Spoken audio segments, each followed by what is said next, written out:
اپنے زمانے میں، اس زمانے میں لوگ یہ قسم کھاتے تھے، اسلام میں یہ جائز نہیں ہے۔ وہ قسم یہ تھی کہ میرے مولا اگر تو نے مجھے 10 بیٹے دے دیے، 10 نرینہ اولاد دے دی تو میں ایک بیٹے کو تیرے نام پہ ذبح کروں گا۔ اس زمانے میں اپنے بیٹے کو ذبح کرنے کی قسم بڑی قسم سمجھی جاتی تھی۔ حضور اقدس کے دادا نے قسم کھائی، رب نے انہیں 10 بیٹے دیے ہیں، اور اس کے بعد انہوں نے حضرت رسول اللہ کے دادا نے اللہ سے یہ دعا بھی کی تھی، اے میرے مولا آپ میرے ہاتھ سے پانی کا چشمہ شروع فرما دیں۔ پھر آب زمزم جو کنواں پہلے سے بند تھا پھر اس کو دوبارہ کھودا حضرت عبد المطلب نے، اس کے ذریعے یہ تمام چیزیں باہر آئیں۔ تو اب قسم پوری کرنے کا وقت آیا تو تھوڑی تاخیر ہوئی۔ یہ فرماتے ہیں میں نے ایک دن خواب دیکھا، خواب میں فرشتہ کہتا ہے اوہ شیبۃ الحمد، یہ حضور پاک کے دادا کا نام ہے، عبد المطلب تو ویسے کہتے تھے، کہا شیبۃ الحمد اپنی نظر کو پورا کر، اوفی بنظرک، اپنی نظر کو پورا کر۔ حضرت عبد المطلب نے نظر پوری کرنے کی بات تو سمجھ لی کہ اب ایک بیٹا قربان کرنا پڑے گا۔ 10 بیٹوں کو سامنے بٹھایا، 10 کے نام لکھے، قرآن دازی شروع کر دی۔ تو انہوں نے قرآن دازی میں دیکھا حضرت رسول اللہ کے والد حضرت عبداللہ کا نام آیا، 9 بیٹوں کا نام نہ آیا۔ جب ان کا نام نکلا حضرت عبد المطلب نے ان کی انگلی پکڑی اور پکڑ کے لے کر چلنے لگے کہ اللہ کے نام پہ ذبح کر دو۔ حضرت رسول اللہ کی پھوپھی سیدہ عاتقہ یہ درمیان میں آئی اور انہوں نے کہا ابو میں اس کی بہن ہوں، یہ میرا بھائی ہے، سب سے چھوٹا بھائی ہے، چہیتا بھائی ہے، پیارا بھائی ہے، خوبصورت بھائی ہے، لاڈلا بھائی ہے، کبھی بہنیں اپنے بھائی کو ذبح نہیں ہونے دیتی۔ ابو اگر آپ اس کے متبادل کوئی کام کر لیں تو شاید کوئی معاملہ بن جائے۔ اس زمانے میں متبادل یہ تھا اگر چیز ذبح نہ کر سکو تو 10 اونٹ رکھے جاتے تھے، اس کے بدلے میں کفارے کے 10 اونٹ ذبح ہوتے۔ انہوں نے ایک طرف 10 اونٹ گن کے رکھے، ایک طرف حضرت عبداللہ کی پرچی رکھی، پھر ان دو میں قرآن اندازی کی تو پرچی حضرت عبداللہ کے نام پہ نکلی۔ بہن کہنے لگی حضرت عبداللہ کی، بیٹی کہنے لگی عبد المطلب کی، ابا جان 10 اونٹ اور بڑھا دیں، 20 اونٹ ہو جائیں گے، بھائی تو بچ جائے گا۔ پھر اس پر دوبارہ قرآن اندازی ہوئی، پھر سہبارہ ہوئی، پھر چوبارہ ہوئی، یوں 10 مرتبہ قرآن اندازی ہوئی۔ 10 کو 10 سے ضرب دے 100 بنتا ہے، 100 اونٹ ایک طرف، حضرت عبداللہ ایک طرف۔ جب 90 بار کی 9 بار کی قربانی کے بعد 90 بار اونٹوں کی تعداد پہنچ گئی، آخری 10 بار رکھے، اس وقت یہ قربانی حضرت عبداللہ کے نام پہ نہیں اونٹوں کے نام پہ آئی۔ حضرت عبداللہ کے بدلے میں 100 اونٹوں کو ذبح کیا گیا۔ اللہ کے رسول بیٹھے ہیں، ایک جگہ ایک دیہاتی آیا، اس نے عرض کیا یا ابن الذبیحین، اے 2 ذبیحوں کے بیٹے۔ اس سے بات کی، معاملہ طے کیا، وہ چلا گیا۔ صحابہ نے پوچھا یا رسول اللہ آپ ابن الذبیحین کیسے ہیں، 2 ذبیحوں کے بیٹے؟ کہا میرے صحابہ ایک میں اولاد ابراہیم ہوں، ایک میں اولاد عبد المطلب ہوں۔ اولاد ابراہیم میں حضرت ابراہیم کے 2 بیٹے ہیں، ایک کا نام اسحاق ہے، ایک کا نام اسماعیل ہے۔ حضرت اسحاق کی نسل سے 70,000 انبیاء بنی اسرائیل کے آئے ہیں، حضرت اسماعیل کی نسل سے اکیلا میں آیا ہوں۔ اسماعیل وہ ہے جس کے لیے میرے دادا حضرت ابراہیم نے خواب دیکھا تھا، یا بنی انی ارا فی المنام انی اذبحک فانظر ماذا ترى، اس کی وجہ سے قربانی کے لیے ان کو ساتھ لے کر چلے۔ جب زمین پر لٹایا رب نے اس کی جگہ دمبا دے دیا، وفدیناہ بذبح عظیم کہہ کر جب دمبا ملا پھر حضرت اسماعیل علیہ السلام کی جگہ اس دمبے کو ذبح کر دیا۔ گویا حضرت ابراہیم کا فدیہ اللہ نے دیا۔ وہ دمبا کسی دمبی کا بیٹا نہیں تھا، وہ دمبا کسی بکری منڈی سے نہیں خریدا گیا تھا، بکرا منڈی سے نہیں لیا گیا تھا، بلکہ اللہ نے جنت سے بھیجا ہے۔ وفدینا، اللہ نے جمع متکلم کا صیغہ بولا ہے جسے پرولل کہتے ہیں۔ یہ رب نے جمع کی بات کر کے فرمایا میں نے اسماعیل علیہ السلام کا فدیہ خود دیا ہے۔ پتہ چلا اسماعیل ذبیح اللہ ہے، اسی لیے حضرت اسماعیل کا کلمہ ہے لا الہ الا اللہ اسماعیل ذبیح اللہ۔ حضرت رسول اللہ فرماتے ہیں ابراہیم کے بیٹے اسحاق سے باقی انبیاء آئے، ابراہیم کے بیٹے اسماعیل سے اللہ نے مجھے بھیجا ہے۔ ایک ذبیح وہ ہیں, دوسرے زمین میرے ابو ہیں جن کے لیے 10 بار قرآن دازی ہوئی, 10ویں بار اونٹوں کا نام نکلا تو وہ بھی ذبی ہیں. یہ بوڑھا ہے, یہ پرانا ہے, یہ قدیم ہے, یہ بزرگ جانتا ہے, اسی لیے اس نے مجھے ابن الذبیحین کہا ہے.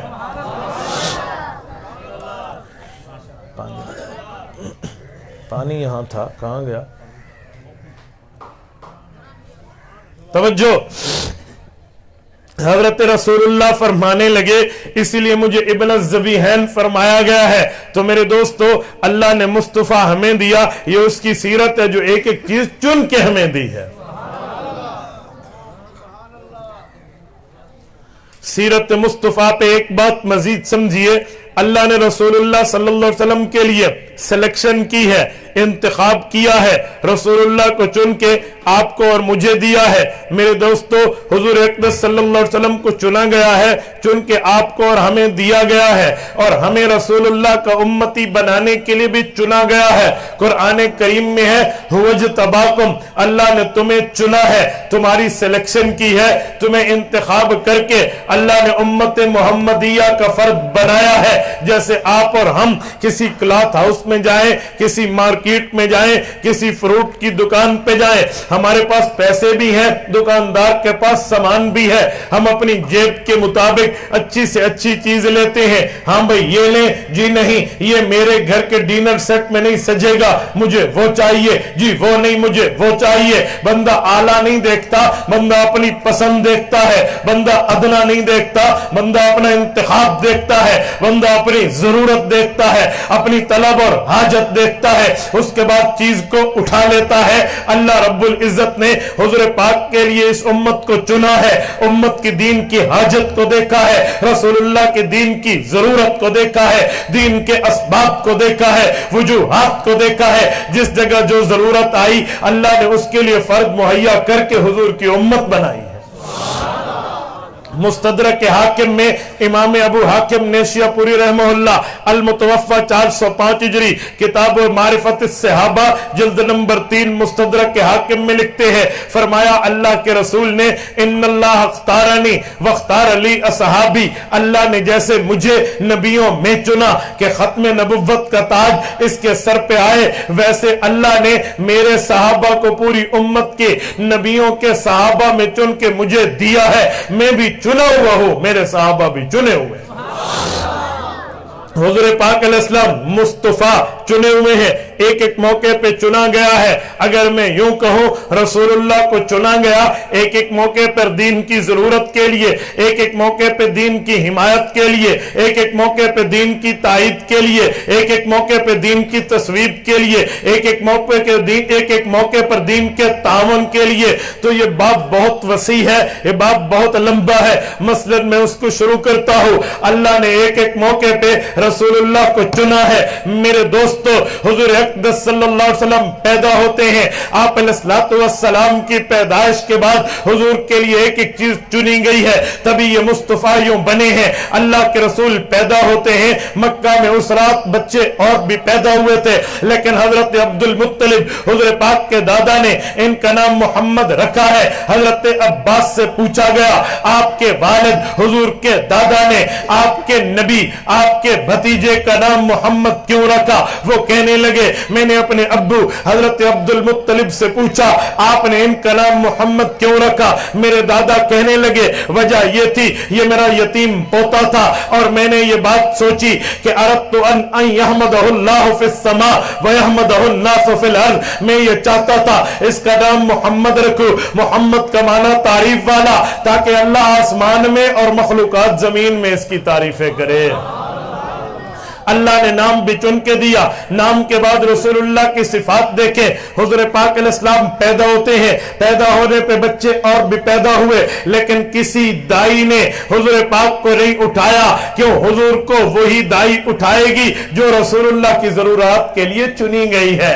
ہاں اسی نے اٹھایا جو اسباب کی دنیا میں زیرو تھی, جو سبب کی دنیا میں صفر تھی, جس کے پاس اونٹنی تھی تولا گر, جس کا گھر تھا تو غربت کا ڈیرا, جس کا معاملہ معاملہ تھا تو کمزوری والا یہ معاملہ، یہ عورت آئی ہے اور اس نے کہا چلو خالی نہ جاؤں۔ میرے دوستو، اللہ آپ کو مکہ مکرمہ اور مدینہ منورہ لے جائے، اللہ آپ کی برکت سے ہمیں ملے جائے۔ آپ بنو سعد کی بستی کا وزٹ کیجئے، مکہ مکرمہ سے آپ طائف کے ہدا کے راستے پہ جائیں، 170 کلومیٹر سے زائد کا سفر ہے جہاں بنو سعد ہے۔ اللہ کے رسول کی دائی سیدہ حلیمہ سعدیہ نور اللہ مرکزہ وہاں سے تشریف لائی تھی، حضور پاک علیہ السلام کی خدمت میں آئی تھی، حضور کو اٹھا کے یہ اس نے واپس سفر کیا ہے۔ 170 کلومیٹر ایک طرف، 170 کلومیٹر دوسری طرف، یہ 340 کلومیٹر بنتا ہے۔ 340 کلومیٹر اس لاغر اونٹنی پہ آئی ہے، لیکن جب آئی تھی اس کی اونٹنی سب سے پیچھے، جب حضور کو لے گئی اس کی اونٹنی سب سے آگے، وہ پوچھنے لگی سہیلیاں حلیمہ تو نے کہاں سے سواری لی ہے؟ مکہ میں بدل لی تھی، اپنی سواری بیچ کے گویا مارچا کر لیا تھا۔ کہا جی نہیں، یہ میں نے اس پر سوار ایسا بٹھایا ہے جو میری اونٹنی بھی چنی ہوئی بن گئی ہے۔ وہ رسول اللہ کو وہاں لے گئی۔ 4 سال تک اللہ کے رسول نے بنی سعد کی زمین پر وقت گزارا ہے۔ اس اللہ کے رسول کے ساتھ وہاں جو کام ہوئے ہیں یہ کائنات میں بھی چنے ہوئے ہیں، اس جیسے معاملات نہیں ملتے۔ رسول اقدس صلی اللہ علیہ وسلم کا بچپنا ہے، اللہ کے رسول کو حضرت حلیمہ نے اٹھایا ہوا ہے۔ ایک بندے کے پاس دیگچی ہے، اس زمانے کا کوئی برتن تھا، میں نے دیگچی سے تعبیر کیا ہے، اس میں پانی ہے، حضور پاک کا ہاتھ بے خیالی سے اس میں چلا جاتا ہے، اس نے اپنے بیمار کو پلا لیا، اس کی بیماری درست ہو گئی، اس دن سے لائن بن گئی۔ بیمار اپنا پانی اپنے اوپر دم کرانے کے لیے برتن میں لاتے، اماں حلیمہ کے گھر میں حضور پاک کا ہاتھ مبارک اس میں ڈبویا جاتا، وہ پلا دیا جاتا، بیماروں کو صحت مل جاتی۔ یہ معاملہ یوں چلتا رہا، ایک عرصہ گزرا ہے، رسول اللہ صلی اللہ علیہ وسلم کی عمر 2.25 سال کے لگ بھگ ہے۔ اللہ کے رسول کے شک صدر کا معاملہ ہوا، اماں حلیمہ ڈر گئی، یہ لے کر حضرت آمنہ کے پاس آئی، کہا یہاں کوئی بندہ آیا، وہ ایسے بندے آئے، اس نے اس کا سینہ کھولا، اس کے سینے کو دھویا، پھر وہ چلے گئے، نہ مجھے کوئی نشان نظر آتا ہے، نہ مجھے کوئی معاملات نظر آتے ہیں، یہ بچہ تو بڑی برکت والا ہے، لیکن کیا ہوا؟ میں ڈرتی ہوں، میں اس کو اب نہیں رکھ سکتی، آپ اپنی اپنی امانت اپنے حوالے کر لیجئے۔ اماں آمنہ فرمانے لگی مکہ میں وبا پھیلی ہوئی ہے، بیماری پھیلی ہوئی ہے، آپ نے اتنا عرصہ میرے بچے کی پرورش کی ہے، ایک عرصہ اور صحیح، مجھے آپ پہ اعتماد ہے، آپ پہ اعتبار ہے، آپ اس کو لے جائیں۔ وہ لے گئی ہیں، 2 سال اور رہا ہے، 4 سال تک حضرت اماں سعدیہ اماں حلیمہ نے رسول اللہ صلی اللہ علیہ وسلم کی پرورش اپنے علاقے میں کی ہے۔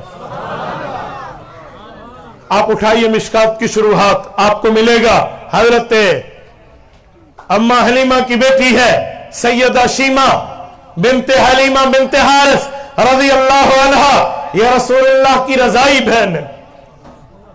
رضائی بہن سمجھتے ہیں کیسے کہتے ہیں؟ جو بچپن میں ایک رضائی میں سوئے، رضائی بہن کیسے کہتے ہیں؟ ایک ہی ماں کا دودھ پیا ہو، توجہ، کہیں یہ نہ سمجھنا 2 بچے ہوں تو ایک رضائی میں سوئے ہوئے ہیں، یہ نہ سمجھنا رضائی بہن ہے۔ رضاعی یہ عین کے ساتھ ہے، رضاع اس کا معنی ہوتا ہے دودھ پلانا، وَأُمَّهَاتُكُمُ اللَّاتِي أَرْضَعْنَكُمْ، قرآن کریم نے بھی ذکر کیا رضاع کا معنی۔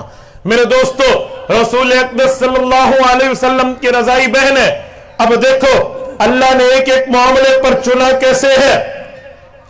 حوازن کی جنگ ہے، رسول اللہ صلی اللہ علیہ وآلہ وسلم کی وفات سے 4 سال پہلے طائف فتح ہوتا ہے، حوازن کی جنگ میں فتح یابی ملتی ہے۔ ایک خاتون آئی، صحابہ کرام سے کہا مجھے لے جاؤ، میں تمہارے نبی کی بہن ہوں۔ صحابہ حیران، ہمارے نبی تو اکلوتے تھے، نہ ان کا کوئی بھائی نہ ان کی کوئی بہن، یہ کیسی باتیں ہو رہی ہیں؟ حضرت اماں شیمہ، حضرت اماں حلیمہ کی بیٹی جب رسول اللہ کے پاس آئی ہیں، روایات میں آتا ہے اللہ کے رسول کو جب اس نے بتایا، حضور نے اپنی کالی کملی والی وہ چادر بچھا دی، اپنی بہن کو بٹھایا۔ ضبط کے بندھن ٹوٹ جاتے ہیں، میں اگلا جملہ نہیں کہہ سکتا۔ روایات سیرت میں موجود ہے، آپ علیہ السلام نے ان سے پوچھا کہ آپ نے مجھے بچپن میں اپنی گود میں اٹھایا تھا، اپنی کوپ پہ اٹھایا تھا، تو کوئی بات تو کر دے۔ تو اس نے اپنی انگلی پیش کر دی، کہا آپ نے بچپن میں ادھر دندی لگائی تھی۔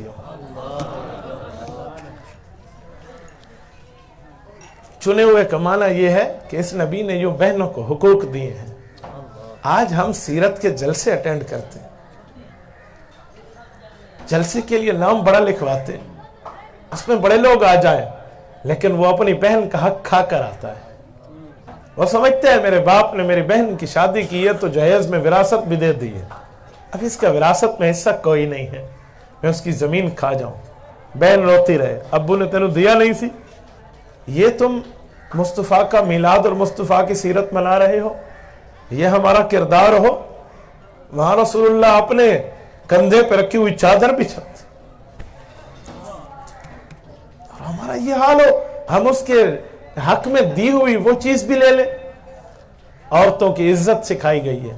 آج حق مہر معاف کرانا خامد اپنا حق سمجھتا ہے، اپنی بیوی کو حق مہر نہ دینا اپنا حق سمجھتا ہے، اپنی بیوی کے منہ پہ تھپڑ مارنا اپنا حق سمجھتا ہے۔ یہ حق ہے؟ عورت کی عزت تو اللہ کے رسول نے یوں سکھائی ہے۔ میرے دوستو، جنہوں نے بیویوں کے حقوق کھائے ہیں، بہنوں کے حقوق کھائے ہیں، بیٹیوں کے حقوق کھائے ہیں، ماؤں کے حقوق کھائے ہیں، یہ قیامت میں رسول اللہ کا سامنا نہیں کر سکیں گے۔ ان کی آنکھوں سے آنکھیں چار نہیں ہونی۔ یہ مصطفیٰ کو کس منہ کے سامنے جا کر اپنا چہرہ پیش کریں گے؟ میرے دوستو، سیرت مصطفیٰ پر میں بات کر رہا، ایک ایک چیز ہمیں چنی ہوئی ملی ہے۔ رسول اللہ وہاں سے واپس آتے ہیں، حضرت اماں آمنہ کے ساتھ ہے۔ اماں آمنہ نے 4.5 سال کی عمر میں اللہ کے رسول کو وصول کیا ہے، اور پھر حضرت آمنہ کے دل میں آیا میں اس اپنے بیٹے کو اس کے والد کی قبر پہ لے جاؤں۔ حضرت عبداللہ مکی ہیں، حضور بھی مکی ہیں، لیکن حضرت عبداللہ کی وفات مدینہ میں ہوئی تھی، اتم بنی نجار میں ہوئی تھی۔ یہ مسجد نبوی کا آج حصہ ہے۔ باب السلام سے پہلے گیٹ نمبر 7 کی چوتھی چھتری یہ اتم بنی نجار ہوا کرتا تھا۔ اس جگہ اللہ کے رسول صلی اللہ علیہ وسلم کے نانحال کا گھر تھا۔ ادھر حضرت عبداللہ کی قبر ہے۔ حضرت اماں آمنہ لائی ہے، رسول اللہ صلی اللہ علیہ وسلم کی عمر 5ویں سال میں ہو چکی ہے، 6 سال کی عمر شروع ہے۔ رسول اللہ کی والدہ لائی، حضور پاک کے ماموزات کے گھر لائی۔ 1 مہینہ اللہ کے رسول یہاں رہے ہیں۔ ابن عباس فرماتے ہیں، طبقات ابن سعد جلد اول باب ذکر آمنہ بنت وہب کی روایت ہے، فرمایا رسول اللہ صلی اللہ علیہ وسلم جب ہجرت کر کے آئے، ابن عباس فرماتے مجھے اللہ کے رسول نے دکھایا اس جگہ میں نے امی کے ساتھ راتیں گزاری تھی۔ ایک کمرہ مجھے دکھایا رسول اللہ نے، اور فرمایا ادھر ایک پرندہ بیٹھتا تھا، نطیر طائرہ ما انیسا ما اقوالی ما غلمان من اخوالی۔ فرمایا میری ماموزات بچے ہوتے، محلے کی ایک چھوٹی بچی انیسا ہوتی، ہم سارے مل کے کھیلتے، ادھر پرندے کو اڑاتے اور بٹھایا کرتے تھے۔ ہاں ہونا قبرو ابھی، اور یہ میرے والد کی قبر ہے۔ پھر اپنے والد کی قبر دکھائی۔ میں نے یہ حوالہ بڑا تلاش کیا ہے، میں آج آپ کو حوالہ فی سبیل اللہ دے رہا ہوں۔ یہ مجھے پتہ ہے مجھے حوالے میں کتنی جو ہے نا کیا کہتے ہیں وہ خاک چھاننا پڑی۔ میرے دوستو، حضور پاک نے تیراکی سیکھی اور تیراکی سنت ہے۔ تو میں بڑا سوچتا تھا کہ حضور نے کس دریا میں تیراکی کی ہے، کس سمندر میں تیراکی کی ہے۔ یہ جو تیراکی سنت ہے، دریاؤں میں تیرنا، یہ کہاں سے ثابت ہے؟ یہ مجھے اسی طبقات کے جلد اول حضرت آمنہ بنت وہب رضی اللہ عنہ کے حالات کے تحت، حضور کی اماں جان کے حالات کے تحت ملا ہے۔ حضرت رسول اللہ فرماتے ہیں میں نے 6 سال کی عمر میں بئر بنی اوم وہ تالاب ہے جو بنی اوم نے بنایا ہوا تھا، پرانے زمانے کا سوئمنگ پول تھا۔ فرمایا وہاں میرے ماموزات بھی تیرتے تو میں نے ان کے ساتھ مل کے تیراکی سیکھی ہے۔ یہ واحد حوالہ ہے جو طبقات ابن سعد میں مجھے ملا، ہو سکتا ہے اور بھی ہو۔ رسول اللہ صلی اللہ علیہ وآلہ وسلم نے، حضور پاک علیہ السلام نے وہاں 1 مہینہ اماں کے ساتھ گزارا، اور وہاں سے واپسی ہوئی ہے۔ رسول اکرم صلی اللہ علیہ وسلم بھی ہیں، حضرت اماں آمنہ بھی ہیں، اور سیدہ ام ایمن بھی ہیں، حضرت برکت جن کا نام ہے، حضرت آمنہ کی باندھی ہیں۔ حضور فرماتے ہیں نرجع علی بعیرین او کما قال، 2 اونٹوں پہ ہم واپس آئے، ایک اونٹ پہ میں اپنی امی کے ساتھ، دوسرے اونٹ پہ حضرت ام ایمن ہے۔ جب ابوا آئے تو میری اماں جان کے راستے میں وفات ہو گئے. ابوا میں اللہ کے رسول کی اماں جان کی قبر آج بھی ہے. یاد رکھنا ہمارا عقیدہ اور نظریہ ہے رسول اللہ کے والد مسلمان ہیں, حضور کی والدہ مسلمان ہیں, وہ اہل الجنت ہیں. آپ کبھی رسول اللہ کی والدہ کی قبر پہ جائیں, اللہ آپ کو حرم کے سفر پہ لے جائے. آپ حرم مکہ سے دو راستے ہیں, ایک ہے نیو طریق الہجرت, ایک ہے پرانا طریق الہجرت. اگر آپ پرانے طریق الہجرت پہ سفر کریں, مکہ سے نکل کے جدہ روڈ پہ صابر آئیں, ملک عبداللہ سٹی آئیں, وہاں سے مستورہ آئیں, رابق کے روڈ پہ بائیں طرف آپ کو 22 کلومیٹر کے علاقے میں آپ کو ابوا ملے گی. اس ابوا کی وادی میں اللہ کے رسول صلی اللہ علیہ وسلم کے والدہ کی قبر مبارک آج بھی موجود ہے. میں اپنے سفروں میں تقریباً ہر سفر میں حضرت آمنہ کی قبر پہ حاضر ہوا, اب بھی حاضر ہوا ہوں. اس سفر میں کچھ عرصہ پہلے میرے دوستو سیدہ آمنہ کی وفات ہوتی ہے. رسول اللہ صلی اللہ علیہ وسلم کی عمر کل 6 سال ہے. 6 سال کی عمر میں اللہ کے رسول کی اماں جان کی وفات ہے. اور حضرت اماں آمنہ کی پتہ ہے وفات کے وقت عمر کتنی تھی؟ 24 سال. کتنے سال؟ 24 سال. آج تو 24 سال میں بچیوں کے لوگ شادی بھی نہیں کرتے. شادی دی عمر ہے, میرج لائف چل رہی ہے. یہ کون سی میرج لائف ہے میرے دوستو؟ 24 سال رسول اللہ کی اماں جان کی عمر وفات کے وقت ہے. ذرا حضرت عبداللہ کی عمر کو دیکھیے. حضرت عبداللہ رسول اللہ کے والد مکرم ہیں, ان کی وفات کے وقت عمر 18 سال ہے. حضرت رسول اللہ کے امی اور ابو جان کی شادی 17 اور 16 سال کی عمر میں ہوئی ہے. اندازہ لگاؤ. اس لئے کہتے ہیں بچپن میں شادیوں کو رواج دو. جب بچپن میں شادی کو رواج دو گے نکاح عام ہوگا, زنا ختم ہو جائے گا, بد نظری کا وجود ختم ہو جائے گا, گناہوں کی جڑ کٹ جائے گی. اگر آپ نے بالغ ہونے کے بعد شادیوں کو رواج دیا, جتنا نکاح عام ہوگا, اجالا جتنا عام ہوگا, اندھیرا اتنا کم ہوگا, روشنی جتنی پھیلے گی, تاریکیاں اتنی دور بھاگیں گی. تو نکاحوں کو عام کرنا سیکھیں. یاد رکھنا میرے دوستو, رسول اکرم صلی اللہ علیہ وسلم کے ساتھ حضرت ام ایمن یہاں سے واپس آئی ہیں. اللہ کے رسول صلی اللہ علیہ وسلم کی عمر مبارک 6 سال دادا نے پرورش کی. عمر مبارک 8 سال دادا فوت ہوئے. حضرت ابو طالب سیدنا علی المرتضی رضی اللہ عنہ کے والد مکرم ہیں. انہوں نے رسول اللہ کی پرورش کی ہے. شفقت کی انتہا, پیار کی انتہا, محبت کی انتہا, یگانگت کی انتہا, عطا کی انتہا, حفاظت کی انتہا. پیغمبر علیہ السلام پر ابو طالب نے اپنی جان لوٹائی ہے. جب تک ابو طالب اس دھرتی پر موجود رہے, اللہ کے رسول کو جسمانی تکلیف کے لیے سامنے انہوں نے کھلے طور پہ آنے کی کوئی جرات اتنی زیادہ نہیں کی تھی. کوئی اکا دکا بات ہو. ایک موقع پہ تو یوں بھی ہوا تھا, ابو طالب کے پاس مکہ کے لوگ آئے تھے, آ کر کہا تھا آپ اپنے بھتیجے سے ہماری ڈیل کرا دیجئے یا ڈھیل کرا دیجئے. کہا جی کیا ہے؟ کہا ہم 1 سال اس کے رب کی عبادت کریں گے, یہ 1 سال ہمارے بتوں کو کچھ نہیں کہے گا, ہم اگلے سال یہ ہمارے بتوں کی عبادت کرے گا, ہم اس کے رب کے خلاف نہیں بولیں گے. اس کے بدلے میں اسے دنیا کی حسینہ جمیلہ خاتون چاہیے, ہم رشتہ دینے پہ تیار ہیں. دولت چاہیے, پاؤں میں ڈھیر لگانے پہ تیار ہے. حکومت چاہیے, تاج سلطانی اس کے سر پر سجانے کے لیے تیار ہے. لیکن اللہ کے رسول یہ بات چھوڑ دیں.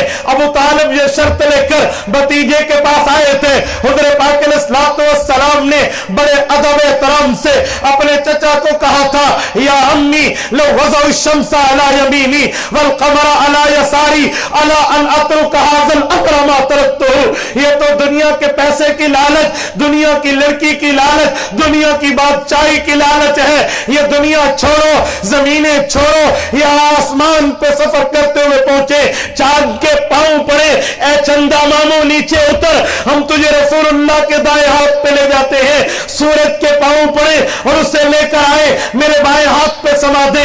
کہتے ان سورج اور چاند کا مالک تو ہے, جب چاہے طلوع کر دے, جب چاہے غروب کر دے. اگر یہ کر سکے کر نہیں سکتے، اگر کر بھی سکے میرے ہاتھوں پہ لا دے الا ان اترک ھذا الامر، شرط یہ ہو میں توحید چھوڑ دوں، شرط یہ ہو میں اسلام چھوڑ دوں، شرط یہ ہو میں دین کی دعوت چھوڑ دوں، مذہب الہی چھوڑ دوں، اللہ کی طرف بلانا چھوڑ دوں، شرک کی نفی چھوڑ دوں، توحید کا دامن چھوڑ دوں، میں اس چاند اور سورج کو زمین پہ دے ماروں گا، شریعت نہیں چھوڑوں گا۔ یہ سیرت مصطفیٰ کا پیغام ہے۔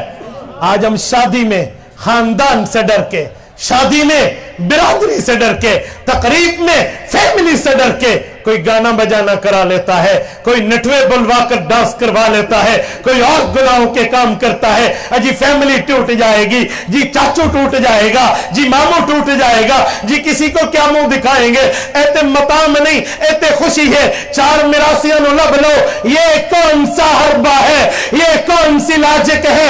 پیغمبر اسلام نے نہیں دیکھا، شفیق چچا ہے، کیا حضور کو نہیں پتا اسباب کی دنیا میں ابو طالب میری حفاظت کر رہا ہے، اسباب کی دنیا میں میرے اوپر سر کہ میرے سر پر ہاتھ ابو طالب کا ہے جو میرے والد کا بھائی ہے، اور ام الرجلی سنو ابی، بندے کا چچا اس کے باپ کی طرح ہوتا ہے۔ حضور کو پتا تھا، حضور کے علم میں تھا، حضور جانتے تھے، لیکن اس کے باوجود مذہب اسلام پر، دین اسلام پر، شریعت محمدی پر، اللہ کے احکامات پر سودا بازی نہیں کی۔ سیرت مصطفیٰ کا پیغام یہ ہے، ہمیں اپنی زندگی میں اپنی ذات کی حد تک نرمی کر لینی چاہیے۔ کوئی مجھے گالی دے دے تو معاف کر دو، کوئی گریبان پکڑ جائے تو درگزر کر دو، کوئی اوپر نیچے کہہ دے تو اللہ پہ چھوڑ دو، لیکن جب بات عقیدے کی آئے، نظریے کی آئے، مسلک کی آئے، مذہب کی آئے، توحید کی آئے، شریعت کی آئے، ایمان کی آئے، دین کی آئے، پھر سب کچھ چھوڑا جا سکتا ہے، دین نہیں چھوڑا جا سکتا۔ یہ سیرت مصطفیٰ کا پیغام ہے۔ یہ نہ سمجھے ہمارے نبی آئے جی جمی آئے نبی آئے، بڑا درجہ بڑا درجہ، اور بڑا درجہ کس لیے؟ تجھے اور مجھے سمجھانے کے لیے۔ بڑا درجہ کس لیے؟ تیرے اور میرے عقل میں ڈالنے کے لیے۔ بڑا درجہ کس لیے؟ آپ کے اور میرے لیے اسوہ حسنہ ہے۔ قرآن کریم اعلان کرتا ہے لَقَدْ كَانَ لَكُمْ فِي رَسُولِ اللَّهِ أُسْوَةٌ حَسَنَةٌ، پیغمبر کا اسوہ، پیغمبر کی زندگی تمہارے لیے مشعل راہ ہے۔ اوے امریکہ کی وادیوں میں جا کر، امیر کی تہذیب اپنا کر، یہودی کی تہذیب اپنا کر، یہودی ایجنٹ کی تہذیب اپنا کر، اور رسول اللہ کے دشمنوں کی تہذیب اپنا کر، صحابہ کرام کے گستاخوں کی ترتیب اپنا کر، کون سی زندگی پائی ہے؟ یہ زندگی نہیں ہے، زندگی آمد برائے بندگی، زندگی بے بندگی شرمندگی۔ اگر دین کے ساتھ زندگی ہے تو یہ زندگی ہے، دین کے بغیر ہے تو شرمندگی ہے۔ اسی لیے اپنے رسم و رواج کے دائرے سے نکلیں، اپنے بدعات اور رسومات کے دائرے سے نکلیں، فیملی پلاننگ کے دائرے سے نکلیں، برادری کے ڈرپوک بھبکیوں کے دائرے سے نکلیں، شریعت کے دائرے میں آئیں، دین کی حدود میں آئیں، مذہب کی حدود میں آئیں، اسلام کی حدود میں آئیں۔ ہمیں اللہ نے چن کر نبی ایسے نہیں دیا کہ ہم صرف کہتے رہے جی غلام ہے، غلام ہے، رسول کے غلام ہے، غلامی رسول میں موت بھی قبول ہے۔ کیسی موت قبول ہے؟ تجھے بے دینوں سے ترک تعلق قبول نہیں ہے، رسول اللہ جیسی شکل قبول نہیں ہے، رسول اللہ جیسا لباس قبول نہیں ہے، حضور جیسی عادات قبول نہیں ہے، حضور کی سنت قبول نہیں ہے، حضور کا اسوہ قبول نہیں ہے، شریعت قبول نہیں ہے۔ تجھے عمل کی دعوت دیتے ہیں تو کہتے ہیں اللہ بڑا غفور الرحیم ہے، تجھے ایمان کی دعوت دیتے ہیں کہتے ہیں اللہ بخشنے والا ہے، تجھے مذہب کی دعوت دی جاتی ہے تو انتہا پسند کہہ کر دین کو ٹکرا دیتا ہے، لبرل بننے کی کوشش کرتا ہے۔ تجھے غلامی رسول میں موت کیسے قبول ہے؟ میں حیران ہوں۔ موت قبول ہے، اسلام میں نماز پڑھنے کے لیے وضو کی سختی قبول نہیں ہے۔ موت قبول ہے، ان نٹووں ہیجڑوں کو اور ان کھدڑوں کو اور ان خسروں کو شادی پہ بھگانا تجھے قبول نہیں ہے۔ تجھے شریعت کے خلاف اعمال تو قبول ہے، لیکن حضور پاک کی غلامی میں تجھے موت کیسے قبول ہوگی؟ پھر تو ذالکم قولکم بافواہکم، یہ تمہاری منہ کی باتیں ہیں، عمل کی دنیا میں صفر ہے۔ پھر یاد رکھنا، جب اعمال نہیں ہوں گے تو مال سے کام آخرت میں نہیں بنے گا. دنیا میں رشوت چل جائے گی. دنیا میں 2 روپے کسی کو دے کر شاید تم اپنی جھوٹی گواہی سچی گواہی ادھر ادھر کی بات کر کے جان چھڑا لو. آخرت کا معاملہ تو نہیں چلے گا. آخرت میں تو اعمال چلیں گے. آخرت میں تو اطاعت پیغمبر چلے گی. آخرت میں تو رسول اللہ کی فرما برداری چلے گی. میرے دوستو, حق یہ ہے کہ ہم اس سیرت مصطفیٰ کانفرنس سے اٹھے تو ہم اپنی زندگیوں میں رسول اللہ کی سنتیں لانے کا اعلان کرتے ہیں. رسول اللہ کی سنتیں اپنے گھر میں اپنی فیملی میں لانے کا اعلان کر دیں. میں حیران ہوں, بڑے بڑے لوگوں کے سر پر ٹوپی میں اس وقت دیکھتا ہوں جب گھر میں کوئی فوتگی ہو جاتی ہے. 3 دن مولوی دے پیچھے کھلو کے نماز پڑھنی ہے. اجی فلانا فوت نہیں ہو گیا, میں تعزیت واسطے بیٹھنا ہے. یار تو نے سنت صرف اس لیے رکھی ہے, تیرے معاملات اس لیے ہے, تیری معاشرت اس لیے. عجیب ہے, حدیث پاک میں اللہ کے رسول فرماتے ہیں میں نماز پڑھ رہا ہوتا, میری اماں بلاتی تو میں نماز توڑ کے لبیک کہتا. اور آج یہاں ماں بلا رہی ہے اور اس کو ماں کی ٹکے کی فکر ہی نہیں ہے. میں حیران ہوں. یاد رکھو, بیویوں کی بات ماننی چاہیے, عزت کرنی چاہیے. جو بیوی کی عزت نہیں کرتا اس کی بیٹی کی عزت اس کا داماد کبھی نہیں کرے گا. جو چاہتا ہے میری بیٹی کی عزت ہو وہ اپنی بیوی کو عزت دینا سیکھے. لیکن اگر کوئی بندہ صرف اپنی بیوی کو اس لیے خوش کرتا ہے تاکہ میری ماں کا دل جلے, اس لیے خوش کرتا ہے تاکہ میری ماں روئے, اللہ کے رسول نے فرمایا یاد رکھو ادنا صدیقہ واقصا اباہ واطاع الرجل امرأته واقطع امه فليرتكب عند ذلك ريحا حمراء وزلزلا وخفا ومسخا وآيات تتابع كنظام بال قطع سلكه فتتابع. کہ اگر یہ منظر آ جائے لوگ بیویوں کو خوش کرے تاکہ ماں روئے. اللہ کے لیے بیوی کو خوش نہیں کرنا, ماں کے رلانے کے لیے خوش کرنا ہے. اور راز نیاز یاروں کو بتائیں, یاروں سے باتیں شیئر کریں, والد سے دوری پیدا کریں, باپ کی اطاعت نہ ہو. فرمایا یاد رکھنا جیسے تسبیح کے اوپر حصے کو جہاں داغے کی گرا لگی ہوتی ہے اسے کاٹ دو, پیدر پہ دانے گرتے ہیں, ایسے تمہارے اوپر عذابات کی لسٹ آ جائے گی. آج وہی منظر ہے. آج نوجوان اپنے باپ کو غلط کہہ رہے ہوتے ہیں. اس باپ نے بچپن میں اٹھا کر پالا, ماں نے بچپن میں لوریاں دے کر سلایا, یہ تھوڑا بڑا ہوا, شہوت کا بخار اس کے سر پہ چڑھا, لڑکی کو لے کر بھاگ گیا. مجھے بتائیں اس ماں باپ کی ناک کہاں جائے گی. اس دن ایک بندے نے مجھ سے رابطہ کیا, مولانا آپ سے ایک بات کرنی ہے, نیور مائنڈ. میں ان کا جی بالکل نیور مائنڈ, بات کریں, میں ناراض نہیں ہوں گا, مجھے وظیفہ چاہیے. میں نے کہا جی کس لیے؟ لڑکی تو مانتی ہے, اس کے ماں باپ نہیں مانتے, کوئی وظیفہ دے دیو. میں نے دل میں سوچا اس نے آج تک نماز کا وظیفہ تو نہیں پوچھا, زکوٰۃ کا وظیفہ تو نہیں پوچھا, بخشش کا وظیفہ تو نہیں پوچھا, روزے کا حکم تو نہیں پوچھا, اذان کا طریقہ تو پتہ سے آتا ہے یا نہیں آتا, لڑکی کا وظیفہ مانگ رہا. میں نے کہا میرے بھائی وظیفہ تو دے دوں گا لیکن ایک بات بتانا, آج اگر وظیفے لے کر شادی کر دی اور یوں بکا کر شادی کر لی تو کل تیری بیٹی بھی کسی اور مولوی کے پاس جائے گی, کہے گی وظیفہ دے دو, ابو نہیں مانتا, تجھے قبول ہے تو دیتا ہوں وظیفہ. اجی نہیں. میں نے کہا پھر حیا کر, پھر شرم کر, پھر کچھ ماحول دیکھ. یہ ہمارے اندر یہ معاملات ہیں. میرے دوستو میں بعض اوقات حیران ہو جاتا ہوں, لوگ اجی وظیفہ دے دے قرضہ اتر جائے.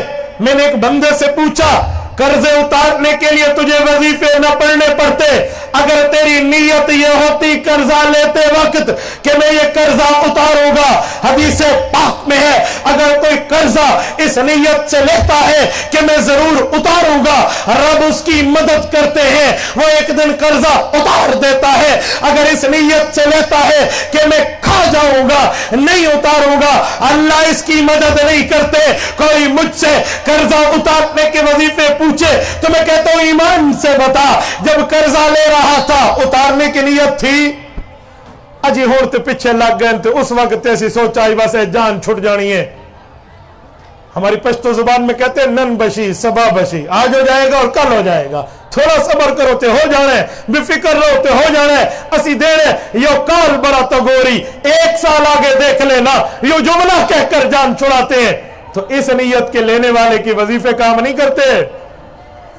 آپ کہیں مجھے اعلیٰ صورت بتائیں جو میں نماز میں پڑھوں، وضو تم نے کیا نہ ہو تو نماز ٹھٹ قبول تھی ہونی ہے؟ نماز کیا قبول ہونی ہے؟ تیرا وضو تو نہیں ہے، تو وظیفہ لے رہا ہے قرضہ اتارنے کا، لیتے وقت تو تیری نیت ہی نہیں تھی۔